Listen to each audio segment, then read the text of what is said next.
This is where we waited for Jussie to come before we attacked him. So we got here with 10 minutes to spare, and we had to plan our escape route to survey the land. His building is actually right here, right above the stairs that we're going to attack him at.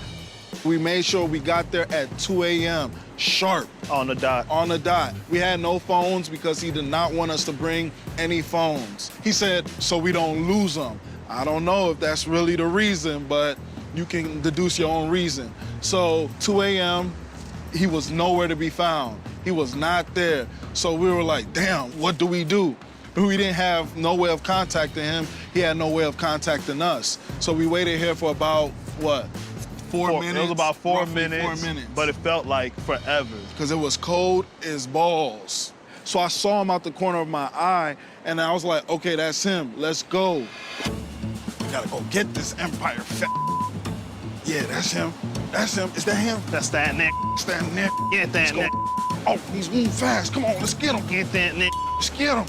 As we crossed the street, we said hey to get his attention.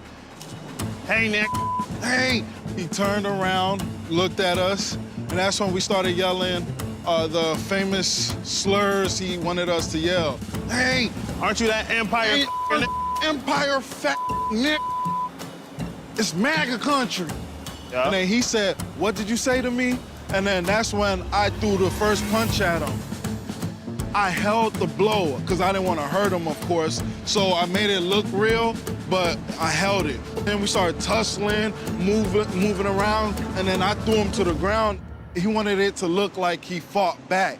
That was very important for him, because he said, hey, don't just beat my ass, make it look like I'm fighting back and whatnot. So we did that, and then I threw him to the ground, and after I threw him to the ground, he had no bruise. I wanted it to look more real. So then I threw him to the ground. After I threw him to the ground, I used my knuckle and gave him a noogie. So I went like this. Why did I do that? To give him a scar, to give him a mark, to make it look real, like he really did get his ass beat. After I did that, I fake kicked him. I don't know what he was doing. I wasn't paying attention. That's where I came around with the bleach, the infamous bleach in the hot sauce bottle, poured it on his shirt.